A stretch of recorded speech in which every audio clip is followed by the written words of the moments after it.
Hello, my name is Ryan Kastner. I'm a professor at UC San Diego in the Department of Computer Science and Engineering. I'm here today to talk to you about an open source parallel programming curriculum that we are developing at UCSD. I'm working on this curriculum with two of my PhD students, Alexander and Abba, and a whole slew of undergraduates who took my parallel computing course last quarter. The goal of the curriculum revision is to move from CUDA and GPUs to OpenCL. Transitioning to OpenCL will allow us to target many different hardware accelerators that are found in modern heterogeneous systems, like the Qualcomm Snapdragon. The current version of our parallel programming class at UCSD is called CSE 160. I've been teaching that class for 3 years now. It's a very popular class with almost 250 undergraduates were enrolled last quarter. The current curriculum largely follows the Programming Massively Parallel Processors book by Wenmei Hu, David Kirk, and Izzat El-Haj. That book focuses 100% on NVIDIA's CUDA programming environment and NVIDIA GPUs. CSE 160 has 8 programming assignments that slowly build up expertise on parallel programming.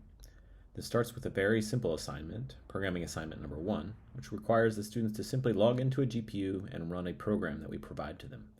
Programming assignment number 2 is a hello world of parallel programming, requiring the students to write a vector addition kernel.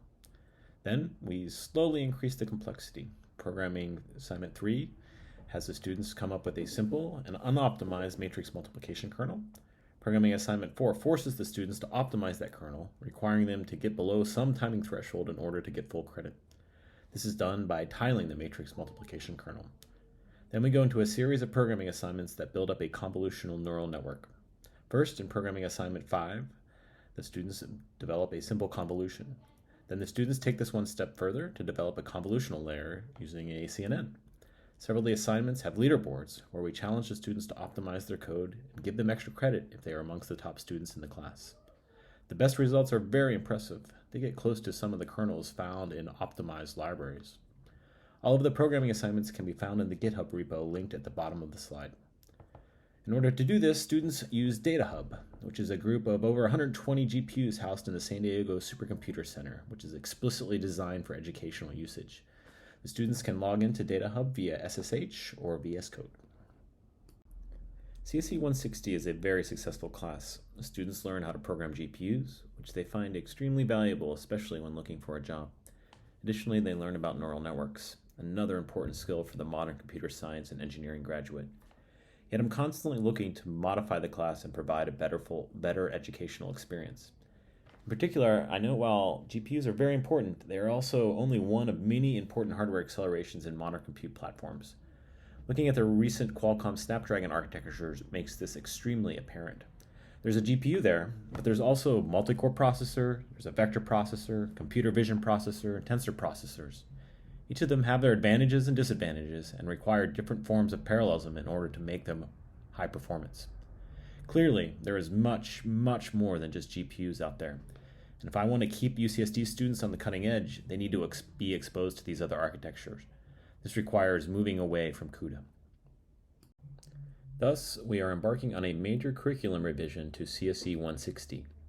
The goal is to update the curriculum to reflect modern parallel computing. We will still teach the concepts of GPUs, but we will move beyond these architectures and discuss other important and emerging hardware accelerators. This requires that we change our programming environment from CUDA to OpenCL. OpenCL is an open source framework for writing, programming, and programming parallel accelerators in heterogeneous platforms. OpenCL can target GPUs, just like CUDA, but can also target multi-core CPUs, vector processors, tensor processors, FPGAs, and many, many other emerging architectures. Unlike CUDA, it is open and it is supported by many different vendors. Now let me walk you through the curriculum changes that we have started. First is the transition from CUDA to OpenCL. Fortunately, most of the concepts easily translate between CUDA and OpenCL. The core ideas remain the same, but the syntax and semantics differ. You can see some of the changes on the slide. For example, instead of CUDA malloc, you have CL create buffer. CUDA memcopy is replaced by CL write and read buffer. The kernel call looks a little bit different, and the thread indexing moves from blocks to groups. This will require us to develop a new programming infrastructure. For example, we currently have a lot of helper libraries that allow us to provide important abstractions to the students. This is especially important at the beginning of the quarter when they're just learning the language. We will start by rewriting these existing assignments to OpenCL, and we must perform extensive testing. Teaching a class of 250 students allows for little room for errors, and those errors, even if they're small, can be devastating. Thus, we are going to spend a lot of time testing and debugging our programming assignments to make the transition to OpenCL as smooth as possible. Another set of revisions that we are undertaking is related to adding additional topics. Some of the feedback that I received from my recent class was that the students wanted to learn more. This was fantastic to hear. Therefore, we are looking into adding a few additional topics at the end of the class, which are facilitated by the move to OpenCL.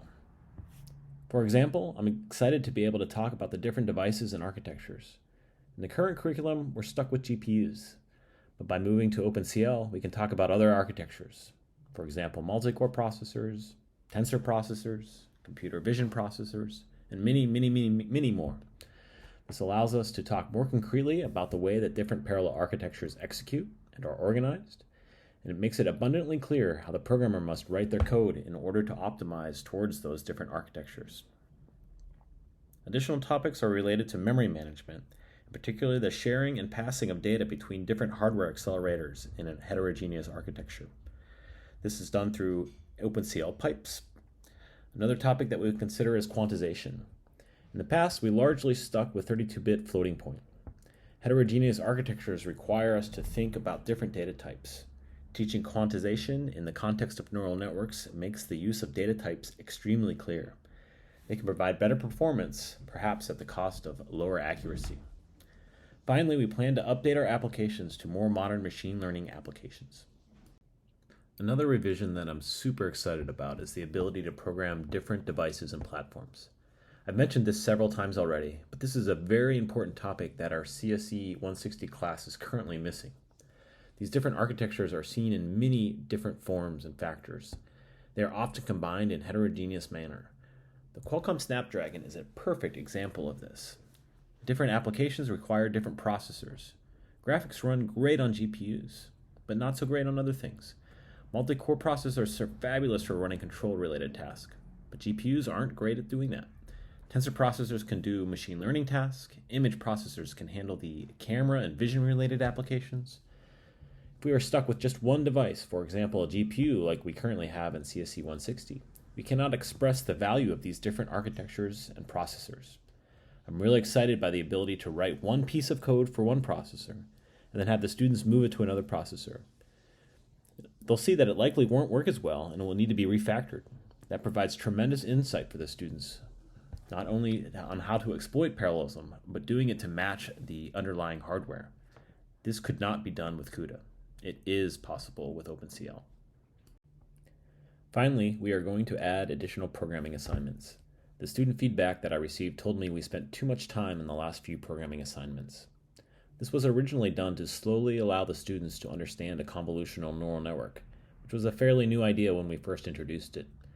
But now all students already know what it is, thus we can easily combine the last 3 programming assignments into one. Then this opens up the ability for us to add 1 or 2 more programming assignments. We are currently considering adding a binary neural network, which will allow the students to see the value of quantization. A graph neural network is another compelling idea, as graph processing is a fundamental technique for parallel programming that we haven't covered in the past. Another interesting topic or idea is transformers. This is very timely with all the ChatGPTs coming out and something that the students would love to learn more about. We have a lot of work to do, but we have an outstanding team. I'm excited about the opportunities that we have to update our parallel computing curriculum. I'm even more excited about the opportunities that we have to do this with Qualcomm. The move to OpenCL will open the door to allow us to get Qualcomm devices into the hands of our UCSD students.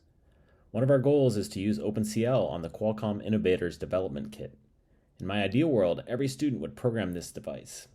We still have a long ways to go before this is a reality, but we are forging a path to make this a possibility. I'm a strong believer in open source, which has spurred this move to OpenCL. We will be making the curriculum, the slides, the programming assignments, the classroom materials, the videos, all open source. I hope this will make it easier for other educators to adopt and students outside of UCSD to learn more about parallel computing.